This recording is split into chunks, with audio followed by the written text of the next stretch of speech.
everybody. How you doing? Might put up a commentary later today, so go ahead and send me an email about which commentary you'd most like to see. I'll choose from them and then get to the other ones that haven't been chosen just yet. But let me set my camera up. Tradition for those of you who have been watching some of my videos of me traditionally getting my camera ready. That's all done. Hope everyone's having a nice day out there. Got my little friend here, Curly Lovey Dovey. Come in the video? Want to be part of the video? Want to go in the video? Come on, you boo boo. Oh, you boo boo. My dog would rather bite right now than come in the video. Want to come in the video? Come on. Come in the video? Want to come in the video? Come here. Oh, yeah. Come in the video. Yeah. Yeah. There you go. Oh, yeah. So, Curly, I had a lovely day. And there's a lot of movie news to discuss out there. There's going to be a What If Marvel series on Disney Plus. Do you think that's a good idea or a bad idea out there? Seems like with DC going with this Joker movie and some other narrative decisions, it's inspiring Marvel and Disney Plus to take some risks in their new streaming venture. The Aladdin trailer. Oh, Lord. It debuted, I think, during the Grammys. And then they had a new one come out this morning. Oh, boy. I know that people are saying that it looks better than the other ones, but it doesn't look very good. It doesn't look very good at all. Some other movie news stories I'm working on is trying to get more of the information I've been getting on where the James Bond series is going after this next Daniel Craig movie. And something interesting I heard is that Paramount's really not happy with, obviously, how What Men Want performed, how Wonder Park is going to perform, and how their other movies are going to perform. So they may be on the block sooner than later. One thing that's going to try to keep them viable, they have in their story department now, and this is on good word from some of my sources at Paramount, they are... let me make sure this is right. I guess they're leaning towards a Ghost reboot, Ghost remake or reboot. So that's a movie I've talked about on this channel quite a lot. I'm a big fan of Ghost, starring Demi Moore, Patrick Swayze, and Tony Goldwyn and Whoopi Goldberg.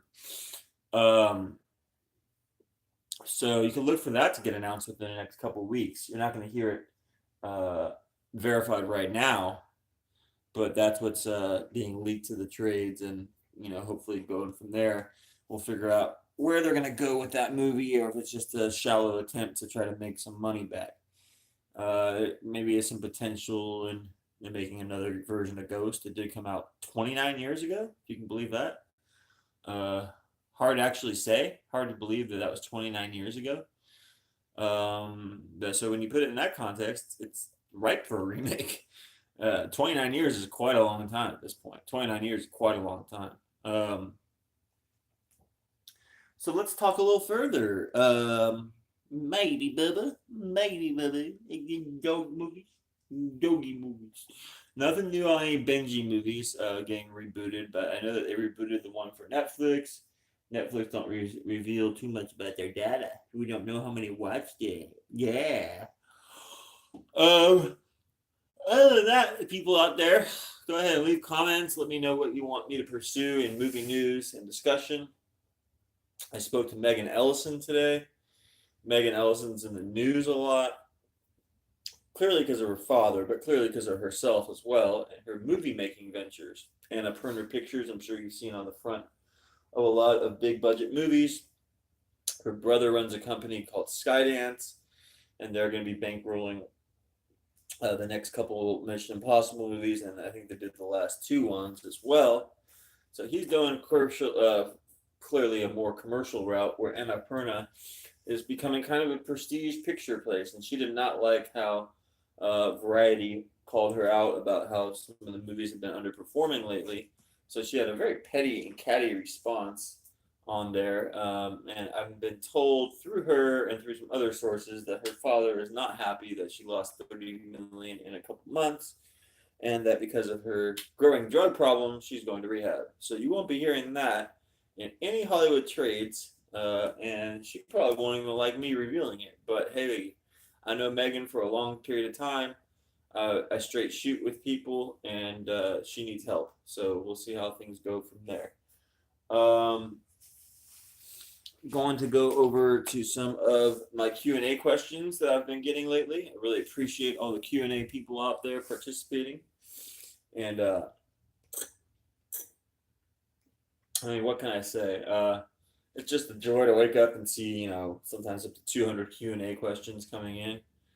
And here's one from someone in particular named Anna, and she lives in Tucson, Arizona. Anna. Good to talk to you. Anna, her question was about this new movie called Little. She says, have you seen the trailers for it, and is it a remake of Big? Well, Anna, it's not really a remake of Big, I guess. And I don't really get it. It's like she's a high-powered business executive, and she shrinks down to junior person size. I find that to be kind of an odd story. So yeah, I don't think it's an actual Big remake, but what do you think, Anna? Do you think it looks good? I think it looks horrible, to be honest. In fact, I remember seeing a movie and then hearing these response from the people, and they said, "Oh yeah, that one's not for me." So I don't know who exactly it's for. Um, anyway, thank you so much for that question. I wanted to show you this DVD I have here, George Romero's Night of the Dead. Living Dead. I find the actors and the people that did really good in it. They did really good, and Tom Savini directed it. Um, I think there's a commentary track on there. In fact, I'm pretty sure. I'm looking forward to listening to it. I still haven't gotten through the whole movie. It's rather intense, and looking forward for that opportunity to check it out more. So, Night of the Living Dead by Tom Savini. I like how it's in color. I mean, I know the original is in black and white, but I don't dislike the original. I just like the color. I like to be able to see the same story, but through the color lens. Kind of interesting. I wanted to point out this Dirty Harry collection that I have. Um, I wouldn't really put much mass behind what Richard Schickel says in his commentaries, but there is a Richard Schickel commentary for Sudden Impact on here, and producer David Valdez and Jack Green do the Deadpool one. And there's a featurette on that one. And then for part 3, it's the commentary by James Fargo, the director. For part 2, it's the screenwriter is John Milius. And for part 1, sadly, it's Richard Schickel. I'm just not into Richard Schickel, guys. I don't find his. When he says what he thinks are facts, he'd be like, because Clint Eastwood told me that, or because Clint Eastwood. It's like what Clint Eastwood tells you is probably not facts. He's probably always been a little bit more smarter, and when he's talking to the media, he's trying to feed you lines. But anyway, that's a little inside baseball. There's a lot of featurettes.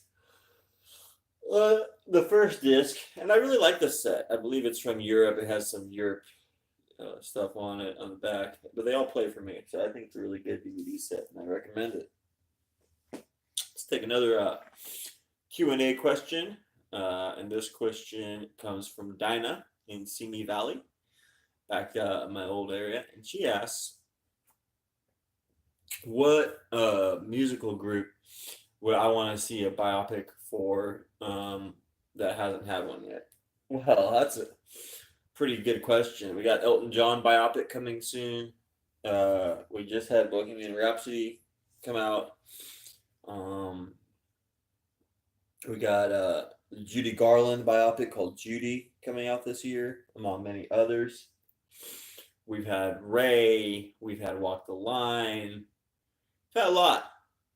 The question is that you're asking me, who would I like to see a musical biopic? Well, I didn't like what I saw of Get On Up.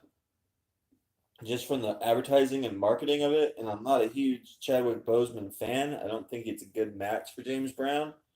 So I would like to see a real James Brown biopic, not Get On Up. Get On Up, no thank you. I will never see it. I prefer to see a real James Brown biopic. And wouldn't mind seeing Nat King Cole. Wouldn't mind seeing all of what Nat King Cole's life was all about. I don't even know. May not be dramatic enough, but I'd love to see that. Traditionally, there's a movie called Lady Sings the Blues that is kind of about Ella Fitzgerald, I guess, but I would prefer to see an Ella Fitzgerald biopic done as well. Um, all her different travails and how the government and everyone trying to go after her. That would be a really good biopic as well, musically, that I'd like to see. Um, there's also this Israeli singer, Mike something, I can't remember, but I'd like to see his biographical story as well brought to film. He died at a young age, but he achieved quite a lot in France and also in Israel, and I believe a little bit in America. I forget his name. Well, hopefully one day I can remember it and put it down in the comment section. But thank you so much for that question. My question is right back to you. Who would you like to see a musical biopic of? What would be your first choice, second choice, third choice? Some other ones I'd like to see, the Nirvana story without it being all watered down. I'd like to see that. And I'd like to see, a lot of other movies, a lot of other biographical movies. I think the Go Go's. All this talk about women's stories, and I know that they made one a couple years back. Uh, Cherry Bomb, that group that did that song, and Kristen Stewart was in it. But I would much rather see what I just mentioned, the Go Go's or the Bangles, these female rock groups of the '80s, and just show exactly what they were able to accomplish and then how quickly they vanished as well. I think that would be something worth achieving. I'll take one more Q&A question, then I want to show you this DVD that I have here that someone lent me, and I'm going to review the best I can. Um, the next Q&A question is from Henry, and he lives in upstate New York. I can't remember the exact town, so I'm sorry, sir, but next time you write me, I'll be sure to write that down or at least remember it. But as you know, I do most of this off of memory anyway, so. Um, and his question is really pretty simple, but also, when you think about it, a little more complicated. Um, it's basically if you could make any action movie um, and have any star in it from any time period, who would I choose and who would I want as the villain too? So that's a pretty awesome question. I would choose Charles Bronson without getting too far into all the different choices. Obviously, there's Stallone, there's Arnold, there's Johnny Weissmuller, a lot of old stars, Charlton Heston. Pretty sure I would choose Charles Bronson. And if I could choose any actor to go up, head up, be the villain, gosh, I wouldn't choose Mark Strong, but he plays the villain quite often. I wouldn't choose him.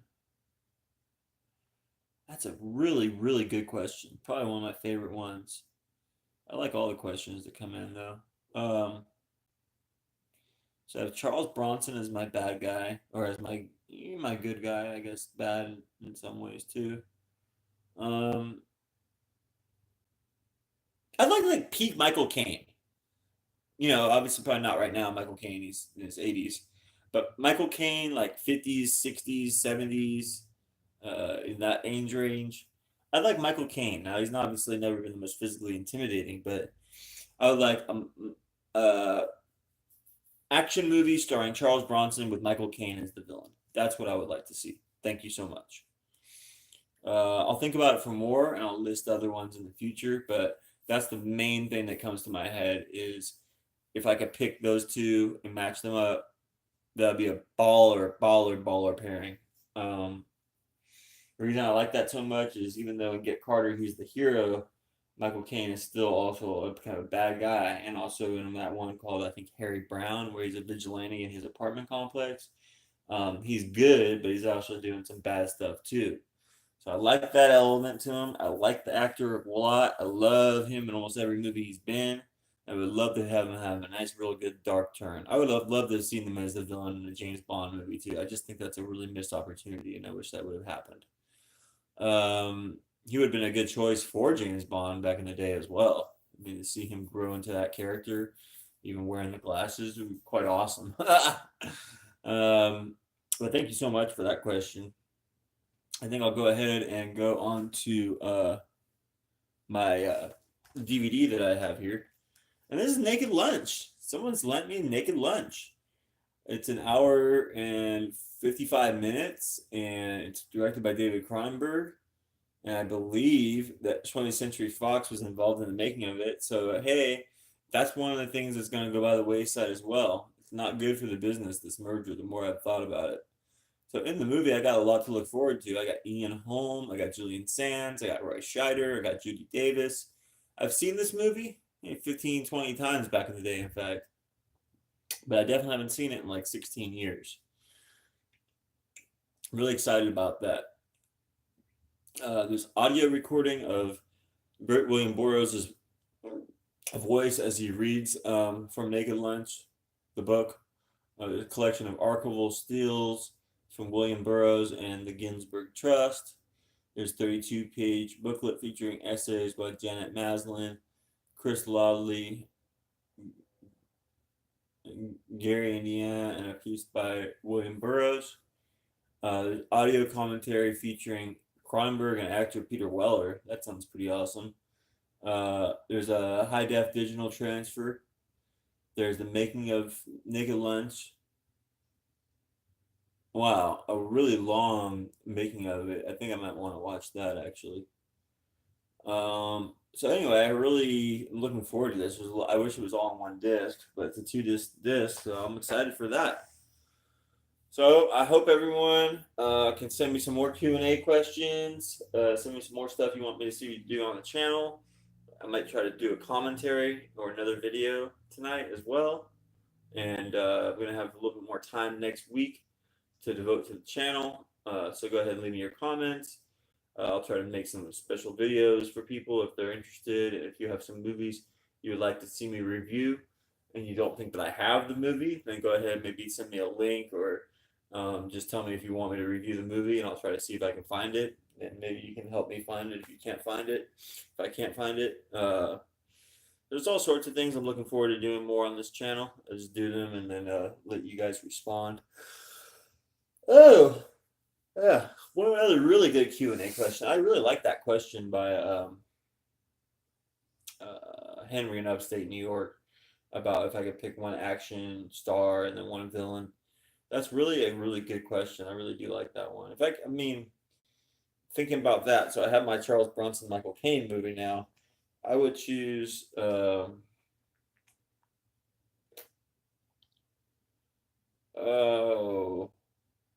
like peak Stephen Ray. Probably not Stephen Ray now, but Stephen Ray as the quote unquote action star, and then the villain be like Tony Todd or something like that. So it'd be like maybe a horror action movie of some kind. That would be kind of cool to see. That'd be kind of cool to see. I'm a huge Stephen Ray fan, even though he's not really in too much. I guess basically just Neil Jordan movies. He's not in others as much. I think he's an underrated actor. I think there's a lot going on with him as an actor, and would like to have seen him in a lot more than he ended up performing in. But hey, that's fine. I also like the way he spells his last name. I have some relatives that have similar spelling of Ray. Ha! So anyway, one more email question I got, and this one I gotta remember. Oh yeah, Emily in from Greeley, Colorado, or am I getting the town name wrong? Anyway, from somewhere in Colorado, and she wants me to name some of my favorite sports movies. Well, go all over the place with this. I saw Blue Chips in theaters years ago and I didn't really enjoy it. When I watch it nowadays, I love it. Sure, there's some things that could be a little more realistic in it, but the emotion and the direction of the movie really top notch. Really top notch. Um, White Man Can't Jump, pretty much a near classic. Uh, Field of Dreams, classic. Bull Durham, classic. Um, and I'm proud to own almost all these ones I'm naming. For Love of the Game, basically the most underrated of all these movies on the list, probably the best on this list. If you really talk about like the emotional impact of a movie, For Love of the Game, if you're able to watch it, space it out properly, maybe not rush through the movie, wow, it's a real arresting experience, a real powerful experience as a movie. Some other ones that are about sports that I really like a lot are Talladega Nights. I mean, he's tried to imitate the formula with the basketball movie, which I think was called Semi Pro, and that hockey one, which was horrible, Blades of Glory. Maybe some funny scenes in it, but definitely not anywhere on the level of Talladega Nights. In fact, it's hard to believe that Will Ferrell followed that up with those two that did so poorly. He should have just made a Talladega Nights too. So looking forward to that once it gets off the ground. And yeah, sports wise, that pretty much covers it. I really like Days of Thunder as well. Huge fan of Any Given Sunday. Huge fan of that movie. Only really recently started watching it a lot. So those will be a handful of the different sports movies that I like the best. Like I say, Emily, thank you so much for your question out there. And thank you everyone for participating in the video. I'm going to go ahead and start up another video in a little while. And hope you're having a good afternoon, evening out there. And looking forward to interacting with you all a little bit more, discussing more Q&A questions and more on our movie news discussion. Bye for now.